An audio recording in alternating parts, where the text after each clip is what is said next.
You know what they say about first impressions? Yeah, well, nobody told that to General Vexthara of the Kethmoran Empire when she decided to announce humanity's impending subjugation via holographic transmission to every major population center on Earth. Because nothing says diplomatic relations quite like showing up unannounced in someone's living room as a 12-foot-tall blue reptilian overlord and demanding they bow down. Captain Daniel Cross was having what he'd generously describe as one of those weeks when the transmission crackled to life in the bridge of the UES Defiance. You know the kind, where your morning coffee tastes like recycled coolant, your chief engineer is 3 days behind on repairs, and oh yeah, apparently the galaxy's most feared military commander has decided your species needs a lesson in humility. Citizens of Earth, the hologram began, her voice carrying that particular brand of aristocratic contempt that only comes from centuries of unopposed conquest. I am General Vexthara, Supreme Commander of the Kethmoran Third Fleet. Your pathetic little civilization has somehow managed to stumble beyond your solar system, and frankly, we find this presumptuous. Cross leaned back in his captain's chair, watching the display with the kind of detached amusement usually reserved for watching someone else's kids have a meltdown in a grocery store. Around him, the bridge crew exchanged glances that ranged from nervous to distinctly unimpressed. The Kethmoran Empire has ruled this sector for over 10,000 of your years. Vexthara continued, apparently warming to her theme. We have crushed 17 civilizations, absorbed their technologies, and added their biological distinctiveness to our own. Your species will kneel before the might of the Empire, or you will be exterminated. These are your only options. Well, Cross said conversationally to his XO, Commander Elena Vasquez. She seems nice. Vasquez snorted. Real charmer. I especially like the part where she gives us two choices and they're both terrible. The hologram flickered, and for a moment Vexthara's massive form seemed to lean forward, as if she could somehow peer through the transmission into every human settlement simultaneously. You have 72 of your hours to consider our generous offer. After that, we will demonstrate why resistance is not merely futile, it is laughably inadequate. The transmission cut out, leaving the bridge in that particular kind of silence that follows truly spectacular threats. You know, the kind where everyone's mentally calculating their odds of survival and coming up with numbers that would make a statistician weep. So, Cross said finally, anyone else think she was compensating for something with that whole Supreme Commander of Everything Ever routine? Now, here's where most stories would launch into a montage of frantic preparation, desperate scientific breakthroughs, and stirring speeches about humanity's indomitable spirit. And sure, there was some of that, but mostly there was a lot of standing around trying to figure out exactly how screwed they were. The answer, according to the hastily convened emergency session of the United Earth Defense Council, was catastrophically. The Kethmoran fleet that had just dropped out of hyperspace at the edge of the solar system numbered in the thousands. Each ship was roughly the size of Manhattan, and armed with weapons that made human nuclear arsenals look like particularly aggressive fireworks displays. The technological disparity is significant, reported Dr. Alan Torres, head of the Xenotechnology Research Division, in what had to be the understatement of the millennium. Their smallest frigates outgun our heaviest battleships by a factor of roughly 50 to 1. Their capital ships, well, let's just say that trying to fight them conventionally would be like bringing a butter knife to a gunfight. A gunfight where the other guy has a particle accelerator. Cross attended the briefing via hologram from the Defiance, which was currently positioned somewhere in the asteroid belt with the rest of humanity's mighty space fleet. All 27 ships of it. Because nothing says galactic superpower quite like being able to count your entire military on your fingers and toes. What about their shields? Asked Admiral Rebecca Hartley, the Defense Council's chairwoman and someone who'd spent the last 40 years preparing for interstellar war. Unfortunately, she'd been preparing for the kind where both sides had roughly equivalent technology, not the kind where one side might as well be throwing rocks. Adaptive energy barriers, Torres replied grimly. They analyze incoming attacks and adjust their frequency modulation in real time. Our weapons would be marginally effective for perhaps the first few shots, then completely useless. Armor? Self-repairing metamaterial matrix. Essentially, you'd need to destroy their entire ship all at once to prevent it from simply fixing whatever damage you manage to inflict. Cross watched the faces around the conference table through his holographic feed, noting the particular shade of pale that people get when they realize they're about to become a footnote in someone else's history book. It was not, he reflected, a good look on anyone. All right, Admiral Hartley said finally. What about their weaknesses? Every species has them. Even humanity has weaknesses. Such as? Torres asked. We're terrible at following orders, we overthink everything, and we have an inexplicable tendency to make jokes when we should be taking things seriously. Cross offered helpfully. Several people turned to stare at his hologram with expressions that suggested they weren't entirely sure he was kidding. The point is, Hartley continued with the kind of determined optimism that military officers develop as a survival mechanism, there has to be something, some tactical weakness, some psychological blind spot we can exploit. Torres pulled up a series of holographic displays showing Kethmoran physiology, technology, and military doctrine. Well, they're remarkably standardized. Same basic body plan across their entire species. Large, reptilian, extremely long-lived. Their technology is advanced but monolithic, and their military operates on strict hierarchical principles that haven't changed significantly in millennia. Meaning they're incredibly efficient, but they don't adapt well to unexpected situations. They've conquered 17 civilizations using essentially the same playbook every time. Overwhelming technological superiority, demand for surrender, systematic destruction of resistance. Cross leaned forward in his chair, something tickling at the back of his mind. What happened to the civilizations that surrendered? Absorbed into the Empire as client species. They're given basic rights, allowed to maintain their cultural identity within certain parameters, and integrated into the Kethmoran economic system. And the ones that fought? Torres hesitated. Complete extinction. Not just military defeat, total biological eradication. The Kethmorans don't believe in leaving potential threats behind. The room fell silent again. This time with the kind of quiet that settles over people when they realize that surrender might actually be the smart play. Which, Cross had to admit, was a distinctly uncomfortable realization for a species that had spent the last few centuries making movies about the nobility of hopeless last stands. So what's it going to be? Admiral Hartley asked finally. Do we fight an unwinnable war, or do we kneel? The thing about humans, Cross reflected as he stood on the observation deck of the Defiance watching the distant glint of the Kethmoran fleet, is that they're fundamentally contrary. Tell them they can't do something and they'll immediately start figuring out how to do it anyway. Tell them they have to do something, and they'll spend remarkable amounts of time and energy finding ways to avoid it. And tell them they have to kneel? Well, that's when things get interesting. The decision, when it came down from the Defense Council 12 hours later, was both predictable and slightly insane. They were going to surrender. Officially. Sort of. Ladies and gentlemen, Admiral Hartley announced to the assembled fleet commanders, we're going to give General Vex Thara exactly what she asked for. We're going to kneel. Cross blinked. I'm sorry. What now? We're going to surrender, Hartley continued. But we're going to do it in the most technically correct, bureaucratically nightmarish way possible. Dr. Torres has been analyzing their cultural protocols, and it turns out the Kethmorans are absolutely obsessed with proper procedure. Torres nodded, pulling up a series of documents that looked like they'd been translated through about 15 different languages and a particularly sadistic legal dictionary. Their entire society is built around rigid hierarchical structures and ceremonial protocols. When they demand surrender, they're not just asking for military capitulation. They're invoking a specific cultural framework that has hundreds of associated rituals, procedures, and requirements. Which means, asked Commander Vasquez, who was attending the briefing from her post on the Defiance. Which means, Hartley said with the kind of smile that usually preceded either brilliant victories or spectacular disasters, that if they want us to kneel, they're going to have to follow their own rules about how that's supposed to work. Cross stared at the holographic display showing what appeared to be the Kethmoran equivalent of Robert's Rules of Order, if Robert had been a 12-foot-tall reptilian bureaucrat with obsessive-compulsive disorder. You're telling me we're going to defeat a superior alien force through paperwork? We're going to annoy them to death through paperwork, Torres corrected. There's a difference. The plan, when Cross finally got all the details, was either the most brilliant piece of strategic thinking in human history or the most elaborate suicide note ever written. Possibly both. Step 1. Respond to General Vex Thara's ultimatum by formally requesting the proper protocols for surrender negotiations. Step 2. Insist on following every single ceremonial requirement, no matter how archaic or ridiculous. Step 3. Drag out the process long enough to, well, nobody was entirely sure what Step 3 was supposed to accomplish, but it had to be better than immediate extinction.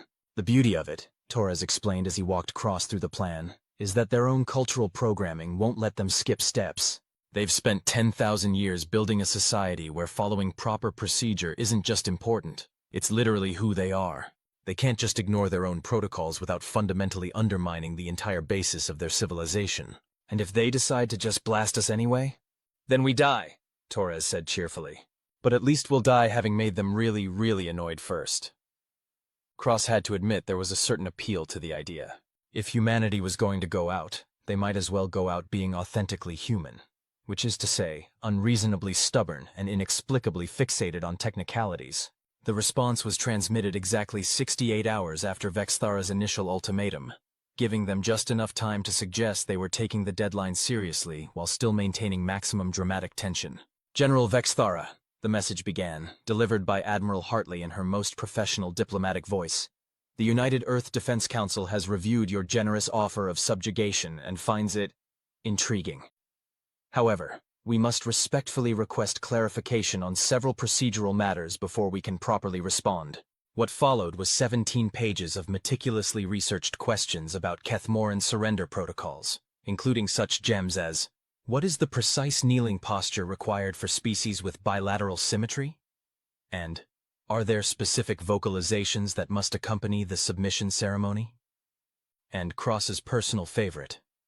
Should the surrender be conducted by representatives of our government, our military, or our spiritual leaders, and if all three are required, what is the proper order of precedence? The response came back 8 hours later, and Cross could practically hear the bewilderment in Vexthara's voice through the holographic projection.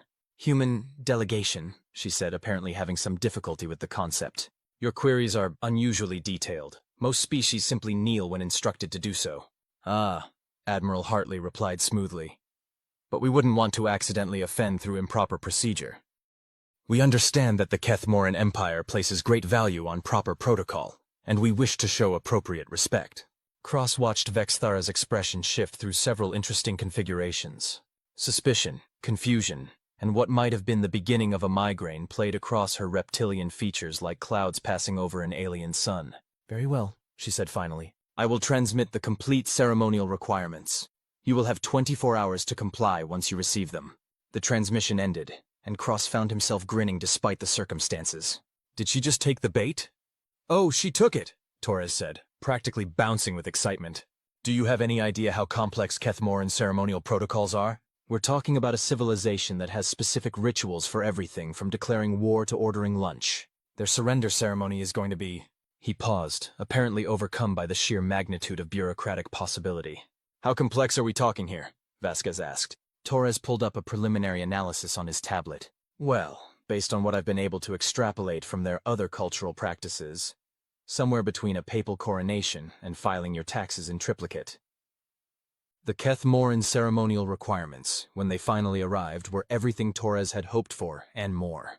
The document was 847 pages long, included detailed diagrams of proper kneeling postures, specified the exact words to be spoken at each stage of the ceremony, and required no fewer than 17 different types of witnesses, each with their own specific roles and responsibilities. This is insane, Cross muttered, scrolling through page after page of arcane regulations. Listen to this. The primary supplicant must maintain eye contact with the receiving authority for no less than 30 seconds, but no more than 45 seconds, as longer contact may be interpreted as a challenge, while shorter contact suggests insufficient respect. It gets better, Torres said gleefully. Page 394 specifies that the surrender must be witnessed by representatives of at least 3 different governmental structures, 5 military ranks, and 9 distinct professional castes. Page 571 requires that the ceremony take place at a location that is symbolically significant, but militarily neutral. And page 672, he paused for dramatic effect. Page 672 states that the surrendering species must provide a complete inventory of their military assets, technological capabilities, and cultural artifacts. How complete? Admiral Hartley asked, though from her expression, Cross suspected she already knew the answer wasn't going to be simple. Every ship, every weapon, every piece of technology more advanced than basic metallurgy, plus detailed explanations of how everything works, who built it, when it was deployed, and what its current operational status is. Cross leaned back in his chair, finally understanding the true scope of what they were attempting. They want us to catalog our entire civilization.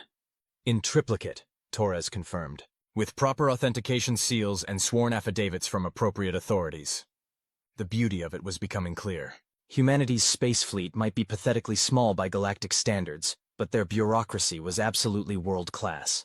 They had spent centuries perfecting the art of making simple processes unbearably complicated. If the Kethmorans wanted paperwork, humanity could provide paperwork. How long would it take to actually complete all this? Vasquez asked. Torres did some quick calculations. Assuming we work around the clock with every available clerk, secretary, and administrative assistant on the planet, about 6 months, minimum. And they expect us to do this in 24 hours? That's what the protocol says, Torres confirmed. Unless... He trailed off, wearing the expression of someone who had just discovered a particularly juicy loophole in the fine print. Unless what? Cross prompted. Well, according to subsection 47C, if the surrendering party cannot complete the requirements within the specified time frame due to the complexity of their civilization, they may request an extension. The extension must be granted if they can demonstrate that they're making good faith efforts to comply. Admiral Hartley's smile was sharp enough to cut glass. Define good faith efforts. Daily progress reports, regular inspections by Kethmoran observers, and continuous work on the required documentation. Torres paused, plus detailed explanations of any delays, complications, or procedural difficulties encountered. Cross started laughing. He couldn't help it. The idea was so absolutely, perfectly human that it bordered on the sublime. They were going to surrender to a superior alien force by boring them into submission. Are we seriously going to try this? He asked. Do you have a better idea? Hartley replied. Cross considered this. They could fight, but they'd lose spectacularly and take the rest of humanity with them.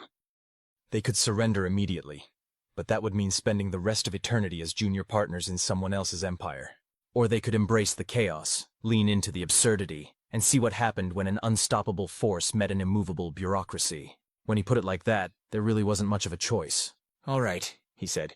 Let's see how the mighty Kethmoran Empire handles a good old-fashioned administrative nightmare.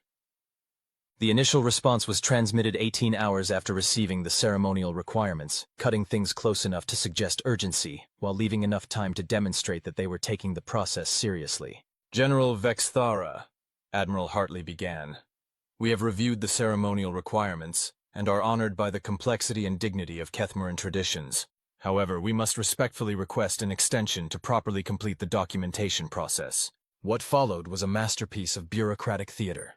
They provided detailed breakdowns of Earth's governmental structure, including helpful organizational charts showing the relationships between federal, state, and local authorities, complete inventories of their military assets, down to individual serial numbers and maintenance records, and comprehensive explanations of why each required piece of documentation would take significant time to properly prepare. For example, the message continued, our military operates under a complex system of civilian oversight that requires authorization from multiple governmental bodies before sensitive information can be released.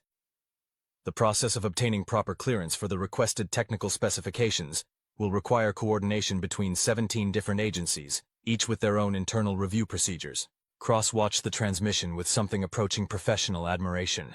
Hartley wasn't just asking for more time. She was providing a complete roadmap of exactly how complicated the human bureaucratic system could be when it really put its mind to it. Furthermore, the message went on, our technological development has followed a highly distributed model involving thousands of independent research institutions, private corporations, and government agencies. Compiling comprehensive technical documentation will require coordination with each of these entities, many of which have their own proprietary information protection protocols. The coup de grace came at the end. In the spirit of full compliance with Kethmoran ceremonial requirements, we have prepared a preliminary timeline for completing each aspect of the surrender documentation.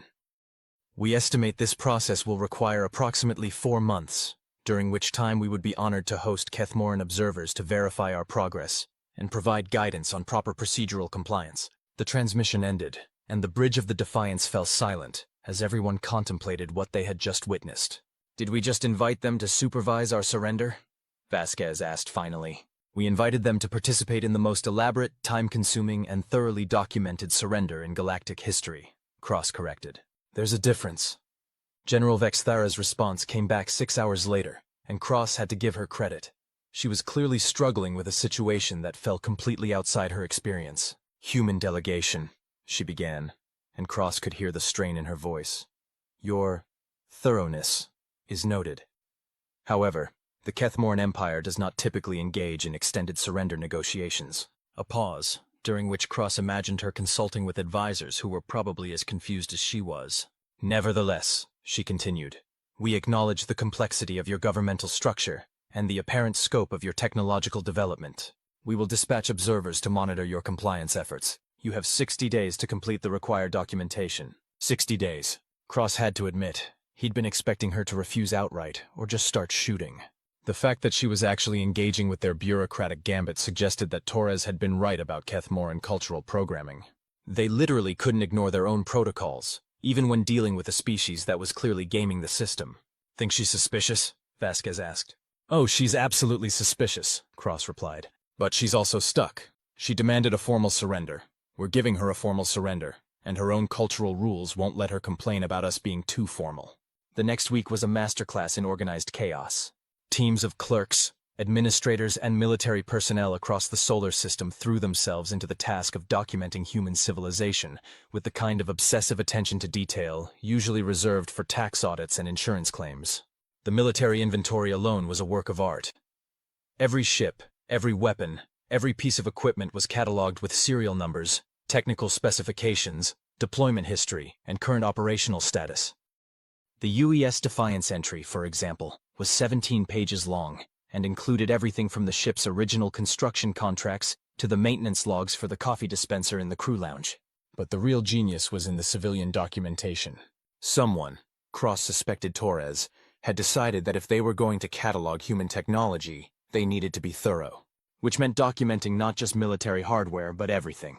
Every computer, every communication device, every piece of industrial equipment, every scientific instrument, every medical device, every transportation vehicle, and every piece of consumer electronics on Earth and in the colonies. The preliminary inventory topped 1 million pages before they'd even finished categorizing personal computers. Meanwhile, the first group of Kethmoran observers arrived aboard a vessel that made human ships look like toys. Cross met them at the airlock of the Defiance, where they'd requested permission to conduct an inspection. The lead observer was a Kethmoran named Subcommander Zexneal, who stood roughly 9 feet tall and had the kind of rigid military bearing that suggested he took regulations very, very seriously. He was accompanied by 2 assistants and enough recording equipment to document a small war. Captain Cross, Zexneal said in heavily accented but grammatically perfect English, I am here to observe your compliance with surrender protocols. Welcome aboard, Cross replied with his most professional smile. We're honored by your presence. Would you like to begin with a tour of our documentation process? Or would you prefer to review the preliminary inventory first? Zexneal's reptilian features shifted in what might have been confusion. You have preliminary documentation? Oh yes, Cross said cheerfully. We've completed about 12% of the required inventory so far. Would you like to see? He led the Kethmoran delegation to what had previously been the ship's secondary cargo bay, which was now filled with computer terminals, filing cabinets, and enough paperwork to deforest a small planet. A team of junior officers was working their way through technical manuals, cross-referencing serial numbers, and updating database entries with the kind of methodical precision that made watching paint dry look exciting. Zexneal stared at the scene for a long moment. This is all for the surrender documentation? This is just for the military inventory section, Cross confirmed. The civilian technology documentation is being handled planet-side, since we needed more storage space. How much more storage space? Cross checked his tablet. Currently about 47 warehouses, though we're expecting to need at least 60 by the time we're finished. The civilian electronics inventory alone is shaping up to be quite substantial. Zexneal's assistants were making notes on their own devices, apparently struggling to process what they were witnessing. One of them spoke up in what Cross assumed was their native language, a series of clicks and hisses that sounded vaguely distressed. My colleague inquires about the scope of your civilian technology, Zexneal translated.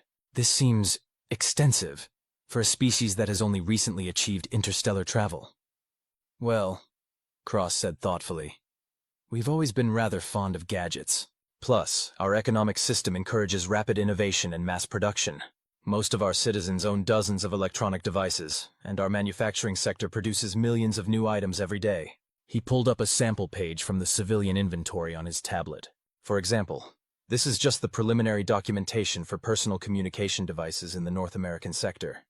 As you can see, we've identified 847 distinct models currently in use, manufactured by 312 different companies, with a total population of approximately 290 million individual units. Zexneal's translator device made a small choking sound. And this is representative of your global technology base? He asked carefully. Oh no, Cross said brightly. This is just one category of device in one geographic region. We estimate there are roughly 50,000 distinct categories of civilian technology in current use across all human settlements. The silence that followed was the kind that usually precedes either revelations or nervous breakdowns. Cross wasn't entirely sure which one he was witnessing. Perhaps, Zexnil said finally, we should review your progress reports. The progress reports were, if anything, even more impressive than the actual documentation. Each day, teams of clerks and administrators across the solar system submitted detailed updates on their assigned sections of the inventory. These reports included not just what had been completed, but also what challenges had been encountered, what additional resources were needed, and what estimated timeline adjustments were required. The challenges, Cross had to admit, were genuinely complicated. Human technology wasn't just numerous, it was chaotic. Unlike the Kethmorans, who seemed to prefer standardized designs that remained unchanged for centuries, humans had a pathological need to tinker with things. Every manufacturer had their own proprietary standards, every model had dozens of variations, and every few months someone would invent something completely new that made everything else obsolete. Documenting it all required not just cataloging what existed, but also explaining how it had evolved, what it was replacing, and how it fit into the broader technological ecosystem. The documentation for personal computers alone required a 40-page appendix just to explain the difference between operating systems. "This is madness," Zexanil muttered on day 12 of his inspection, staring at a progress report that covered developments in human transportation technology. "Your species has 4,147 distinct models of ground vehicles currently in production?" "That's just passenger cars," Cross explained helpfully. "Commercial vehicles, recreational vehicles, and specialized equipment would be separate categories." "Why do you need 4,847 different types of passenger vehicle?" Cross considered this question seriously. It was, he had to admit, a fair point. Well, different vehicles are optimized for different purposes: size, fuel efficiency, terrain capability, weather conditions, passenger capacity, cargo space, aesthetic preferences. He trailed off, realizing that he was essentially explaining why humans had managed to turn the simple concept of transportation into an industry that produced thousands of variations on what was fundamentally the same basic idea. "Your species appears to suffer from chronic inefficiency," Zexnil observed. "Oh, absolutely," Cross agreed. "We're terrible at standardization. Give us a perfectly functional design, and within 6 months someone will have invented 17 different ways to make it more complicated." Zexnil made another note on his device. Cross was beginning to suspect that the Kethmoran observer was filing reports of his own, and that those reports were probably making for very interesting reading back at Fleet headquarters. The real breakthrough came on day 18, when the preliminary cultural artifacts inventory was submitted. This had been Torres's idea, and Cross had to admit it was inspired. The surrender protocols didn't just require documentation of technology and military assets. They also called for comprehensive cultural artifacts that would help the Kethmorans understand human civilization. The problem, from a Kethmoran perspective, was that human culture was even more chaotic than human technology. "You have 12,000 distinct languages?" Zexnil asked, staring at the linguistic diversity report. "That's just the ones still in active use," Cross confirmed. "Historical languages would probably double that number." "And 47,000 different musical genres?" "The classification system is somewhat subjective," Cross admitted. "Some musicologists argue that we're double-counting subgenres, but others maintain that the distinctions are culturally significant." Zexnil's translator device was starting to make stressed electronic noises. "And you have documented 340,000 distinct religious and philosophical traditions?" "That's including regional variations and historical denominations," Cross said. "The core belief systems are somewhat more manageable, only about 15,000 of those." "Only," Zexnil repeated faintly. Cross was beginning to feel a little sorry for the Kethmoran observer. The poor guy had probably expected to spend a few days watching humans shuffle paperwork before filing a report confirming their compliance. Instead, he was being forced to confront the reality that human civilization was an anarchic carnival of creativity, innovation, and chronic inability to leave well enough alone. "Perhaps," Zexanil suggested after a long pause, "we could focus on the more significant cultural elements." "Well, that's going to be tricky," Cross said thoughtfully. "The thing is, significance is culturally relative. What seems important to one group might be completely irrelevant to another. That's why we've been documenting everything. We don't want to accidentally exclude something that might be culturally significant to the Kethmoran evaluation process." It was a beautifully crafted trap, and Cross could see Zexnil walking right into it. The observer's own cultural programming demanded thoroughness and proper procedure. He couldn't ask them to skip documenting human culture without essentially admitting that Kethmoran's surrender protocols were flawed. "Continue your documentation efforts," Zexnil said finally, with the air of someone who had just realized he was trapped in a bureaucratic nightmare of his own people's making. By day 30, the situation was spiraling into something that was either a diplomatic triumph or a complete disaster, depending on your perspective. The documentation effort had expanded to involve nearly every government employee, academic institution, and private corporation in the solar system. The daily progress reports were coming in at a rate of roughly 1,000 pages per day, and the preliminary inventories had exceeded 10 million pages. More importantly, humanity had managed to turn its surrender into a collaborative educational experience. Kethmoran observers were now stationed at facilities across the solar system, supposedly monitoring compliance but actually getting drawn into increasingly detailed discussions about human technology, culture, and philosophy. Cross received daily reports from the other observation sites, and they were uniformly bizarre. The team at the Mars Technological Research Station had spent 3 days explaining the theoretical differences between 17 competing approaches to artificial intelligence design. The observers at the Luna Cultural Archives had requested additional personnel to help them understand the significance of human artistic traditions, and were currently working their way through a comprehensive survey of Earth's musical history. Most remarkably, the team at the Jupiter orbital shipyards had somehow gotten into a technical discussion about the relative merits of different approaches to faster-than-light travel, during which the Kethmoran observers had inadvertently revealed several key principles behind their own propulsion technology. "They're not just observing anymore," reported Dr. Torres, the liaison at the Jupiter facility. "They're participating. Yesterday, one of their engineers suggested a modification to our fusion reactor design that would improve efficiency by about 15%. Cross stared at his holographic image in disbelief. "They're helping us improve our technology?" "It started as a discussion about why our documentation was taking so long," Torres explained. "But when they realized that part of the delay was because we were trying to reverse engineer some of our own systems that we didn't fully understand, they started offering suggestions." "And they don't see this as a problem?" "I think they're as confused as we are," Torres admitted. "Their cultural programming says they're supposed to be observing our surrender, but their professional instincts as engineers are telling them to help solve technical problems. It's like watching someone try to follow 2 contradictory sets of instructions simultaneously." Cross leaned back in his chair, trying to process the implications. Somehow, humanity's bureaucratic surrender had turned into an impromptu cultural exchange program. The Kethmorans had come expecting to accept a formal capitulation, and instead they were getting a crash course in the beautiful chaos of human civilization. More importantly, they were starting to like it. "Captain," Vasquez said quietly, "we're getting a priority transmission from Admiral Hartley." The Admiral's hologram materialized on the bridge, wearing an expression that Cross couldn't quite decipher. It might have been triumph, panic, or simply the look of someone who had just realized they were living through a historical moment that no one would ever quite believe. "Captain Cross," she said, "we have a situation." "Good situation or bad situation?" "That's actually a very good question," Hartley replied. "General Vexthara has requested a direct meeting with our senior diplomatic staff." Cross felt his stomach drop. "She's calling off the surrender process?" "She's requesting clarification on the scope of the cultural exchange protocols." There was a pause while Cross tried to parse that sentence. "The what now?"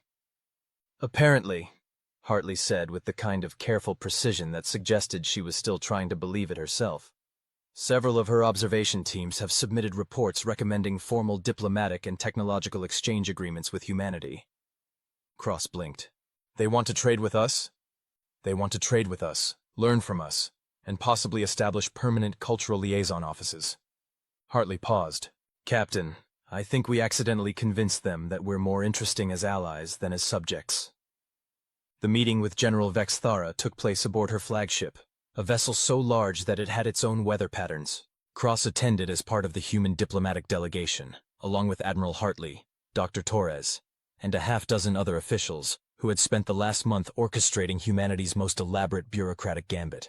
Vexthara herself was even more impressive in person than she had been in holographic projection. 12 feet tall, covered in blue-scaled armor that seemed to be part natural hide and part advanced technology, she moved with the kind of predatory grace that suggested she could personally dismember most of the human delegation without working up a sweat. But there was something different about her demeanor. The casual contempt was gone, replaced by what Cross could only describe as professional confusion. "Human delegation," she began, then paused. "I find myself in an unusual position." "How so, General?" Admiral Hartley asked politely. "In 10,000 years of conquest, the Kethmoran Empire has never encountered a species quite like yours." She gestured to a series of holographic displays showing the documentation progress. "My observers report that your surrender compliance efforts have been educational." Cross exchanged a glance with Torres, who was trying very hard not to look smug. "We've endeavored to be thorough," Admiral Hartley said diplomatically. "Thorough," Vexthara repeated, and Cross could have sworn he heard something like amusement in her voice. "Sub-Commander Zexneel's reports describe your species as creatively chaotic, technologically prolific, and philosophically fascinating. These are not terms typically associated with conquered peoples." She pulled up one of the progress reports, and Cross recognized it as the cultural diversity analysis from the previous week. "Your species has independently developed 340,000 distinct belief systems," she continued. "The Kethmoran Empire, across all conquered worlds, has encountered perhaps 200 such systems in its entire history.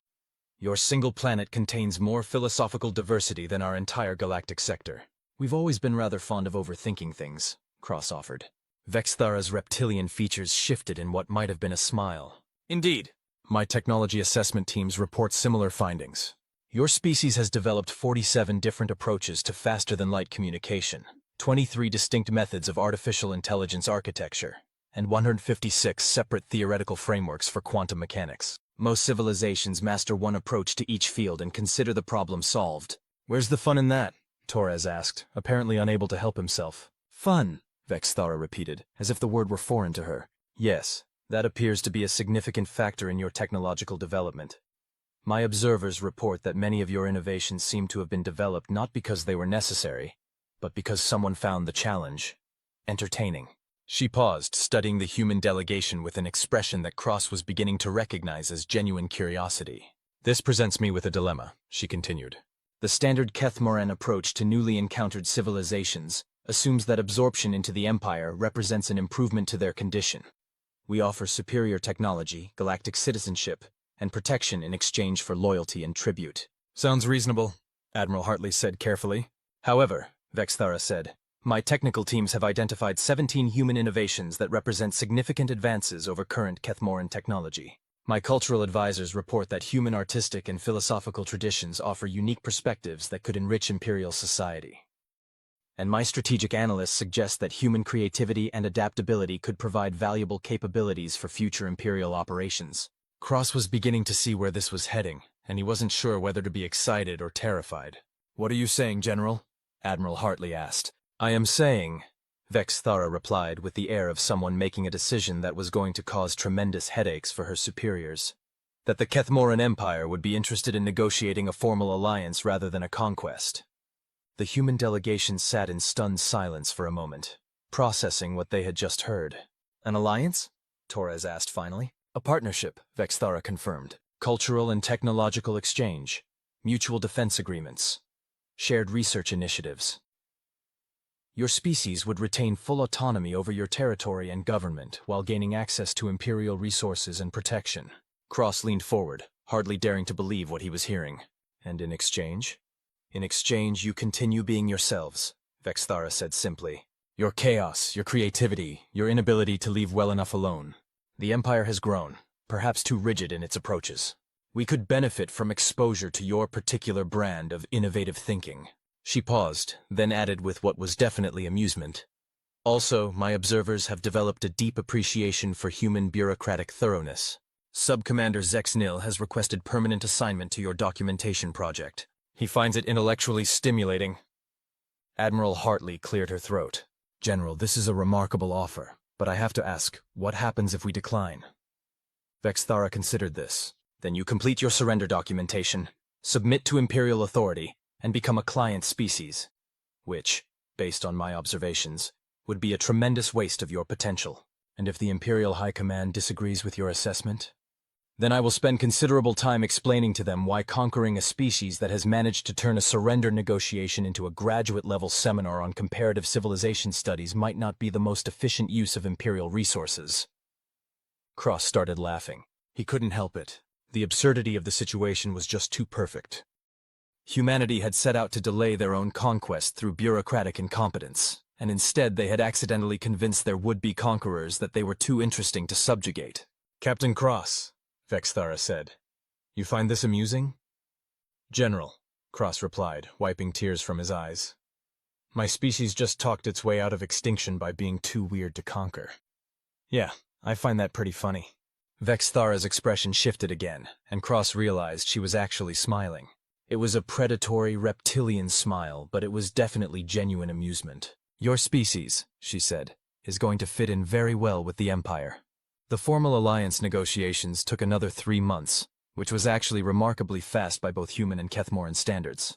The bureaucratic infrastructure that had been developed for the surrender documentation proved invaluable for handling the complex legal frameworks required for an interstellar partnership agreement. Cross watched the signing ceremony from the bridge of the Defiance, which was now part of the joint human Kethmoran patrol fleet responsible for maintaining security in the Sol system.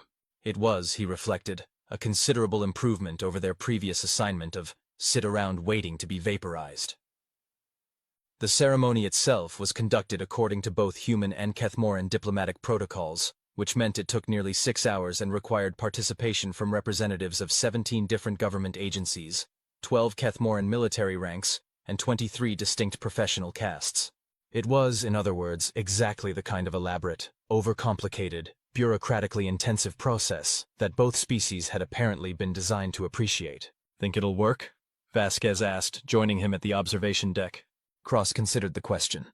The alliance was ambitious, unprecedented, and based largely on the mutual recognition that both species were probably too stubborn to make it fail through simple incompetence. "Well," he said finally, "we managed to avoid getting conquered by accident. At this point, I'm willing to believe we can probably manage anything." On the view screen, he could see the joint research station that was already under construction in the asteroid belt, where human and Kethmoran scientists were working together on projects that neither species could have imagined alone. There were cultural exchange programs being established, joint military exercises being planned, and trade agreements being negotiated that would fundamentally reshape both civilizations. It was chaotic, complicated, and absolutely guaranteed to produce unexpected consequences that no one had planned for. In other words, it was perfectly human. "Besides," Cross added with a grin, "if it doesn't work out, we can always bury them in paperwork until they give up and go home." Vasquez snorted. "You realize they're going to expect us to fill out forms for everything now, right? Every supply requisition, every personnel transfer, every minor policy change is going to require approval from both human and Kethmoran authorities." Cross thought about this for a moment, then started laughing again. "Commander," he said, "I think you just identified the one thing that might actually destroy this alliance." "What's that?" "The sheer bureaucratic complexity is going to be so overwhelming that both species will probably give up and declare war just to simplify the paperwork." They stood in comfortable silence for a moment, watching the construction robots assemble humanity's first interstellar diplomatic facility.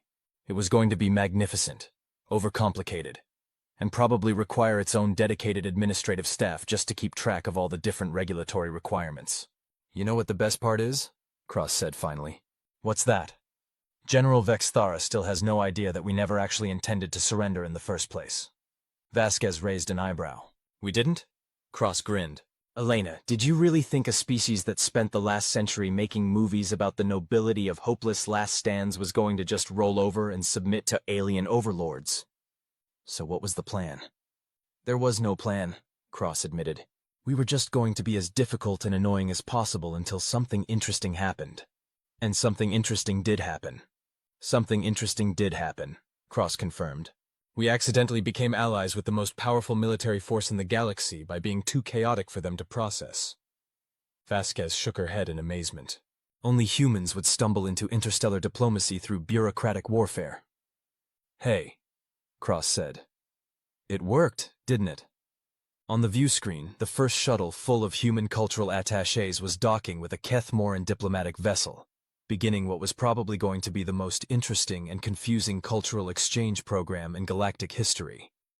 Somewhere in the fleet, Subcommander Zexnil was undoubtedly working on yet another progress report, documenting the latest developments in human technological chaos with the kind of obsessive attention to detail that suggested he had found his true calling in life. And in the diplomatic quarters of General Vexthara's flagship, Cross was willing to bet. Someone was trying to explain to the Imperial High Command why their newest allies were simultaneously the most valuable and most exasperating species they had ever encountered. It was, Cross decided, exactly the kind of perfectly imperfect solution that humanity specialized in. They hadn't conquered their would-be conquerors through superior firepower or brilliant strategy. They had simply been so authentically, irreducibly human that the alternative became more appealing than conquest. "So what happens now?" Vasquez asked. Cross looked out at the stars, where human and Kethmoran ships were beginning their first joint patrol of the outer system. Somewhere out there, other species were probably going about their business, completely unaware that the galactic balance of power had just shifted, because one species had discovered that the other was too interesting to destroy. "Now," Cross said, "we get to find out what happens when you give humans access to 10,000-year-old alien technology and tell them they're free to tinker with it." Vasquez paled slightly. "That's either going to be amazing or catastrophic." "Probably both," Cross agreed cheerfully. "But hey, at least it won't be boring."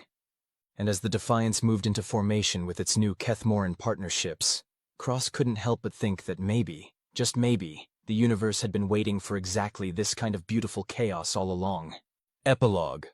6 months later. The emergency session of the Galactic Council was called after reports began filtering in about unusual activity in the Sol system. According to the intelligence reports, the Kethmoran Empire had not only failed to conquer humanity, but had somehow been convinced to enter into a full military and technological alliance with them. "This is unprecedented," declared Councillor Thexrin of the Vril hegemony, his 4 eyes blinking in rapid succession, a sign of extreme agitation among his species. "The Kethmorans have never negotiated with a primitive species. They conquer, absorb, and move on." "Perhaps," suggested Councillor Zephania of the Stellar Confederation, "the humans weren't as primitive as we assumed." "They had 27 ships," Thexrin replied incredulously. 27! "My personal yacht has a larger escort fleet." The debate might have continued for hours. Galactic Council sessions were notorious for their inefficiency, but it was interrupted by an incoming transmission that made everyone in the chamber fall silent. General Vexthara appeared in holographic projection, but she wasn't alone. Standing beside her was a human in what appeared to be a military uniform, and the dynamic between them suggested partnership rather than subjugation. "Honored councillors," Vexthara began, "I am transmitting to inform you of a new development in this sector. The Kethmoran Empire has entered into a formal alliance with the United Earth Defense Force." The silence that followed was the kind that usually preceded either standing ovations or complete riots.